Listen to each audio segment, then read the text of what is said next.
2001 সালে একটা ম্যাচ হয়েছিল কলকাতাতে, এই ভারত এই অস্ট্রেলিয়া।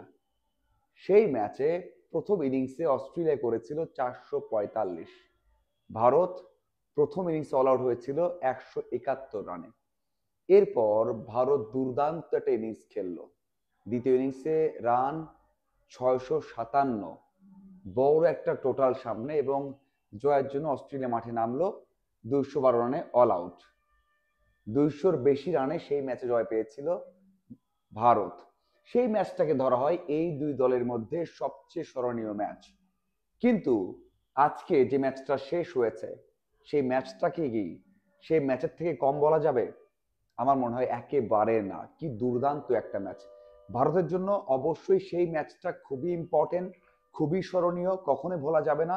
কিন্তু যেহেতু এই ম্যাচটা অস্ট্রেলিয়ার মাটিতে, এই ম্যাচ আমার মনে হয় ভারত কখনোই ভুলতে পারবে না।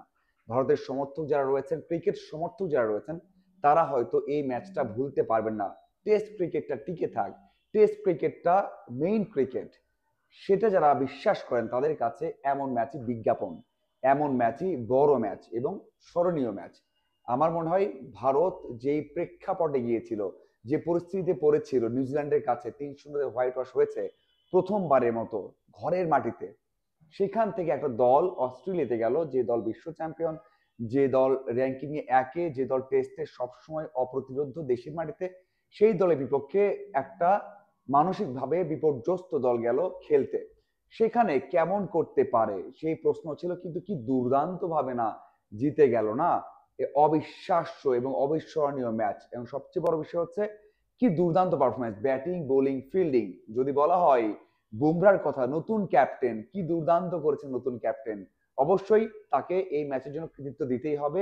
এরপর ব্যাটসম্যান, প্রথম ইনিংসে 150 রানে অল আউট হয়ে যাওয়ার পর জয়সওয়ালের 150-র উপর ইনিংস, বিরাট কোহলি রান নেই, গত 5 মৌসুমের বা 5 বছরের মধ্যে মাত্র একটাতে 30-এর উপর গড় ছিল। সেই কোহলি যখন দলের দরকার তখন দুর্দান্ত করেছেন। 81তম টেস্ট 100 এবং 81তম ক্যারিয়ার 100 আর 30তম টেস্ট 100, কি দুর্দান্ত না। এবং সবাই কিন্তু অবদান রেখেছেন দ্বিতীয় ইনিংসে, বোলাররাও। এক কথায় যেটা বলা হচ্ছিল যে ভারত এবার এই সিরিজটা 5-0-তে হারবে, সে ভারত এখন বাজিটা উল্টে দিয়েছে।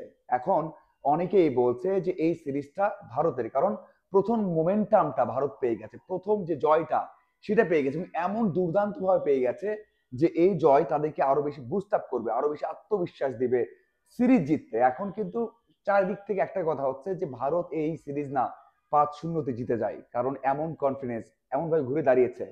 সেখান থেকে ভারত একেবারে টপে, এবং অস্ট্রেলিয়া ব্যাকে চলে গেছে। কোনো দিক থেকে অস্ট্রেলিয়া ভালো করতে পারেনি, না ব্যাটিং, না বোলিং, না ফিল্ডিং, না স্লেজিং, কোনো কাজটাই ঠিক মতো করতে পারেনি। সেই দিক থেকে ভারত দুর্দান্ত মোমেন্টাম পেয়ে গেছে, এখন সেটা তারা কাজে লাগাতে পারলেই হয়। এবং ভারত যে টেস্টটা উপহার দিল, এটা অবশ্যই অবশ্যই টেস্ট ক্রিকেটের ইতিহাসে অন্যতম একটা টেস্ট বা স্মরণীয় টেস্ট। শুধুমাত্র 2001 সালে কলকাতায় যে টেস্টটা হয়েছে, যেটা সবাই মনে রাখে, সেরকম ভাবেই এই টেস্টটা মনে রাখা হবে। জমে গেছে টেস্ট ক্রিকেট, জমে গেছে ভারত এবং অস্ট্রেলিয়া সিরিজ। সামনে কি হয় সেটা দেখার অপেক্ষা। ধন্যবাদ সবাইকে সাথে থাকার জন্য। আশা করি আর আপডেট এবং বিশ্লেষণ নিয়ে হাজির হয়ে যাব। আমার ফেসবুক পেজ এবং ইউটিউব ফলো রাখবেন। ধন্যবাদ।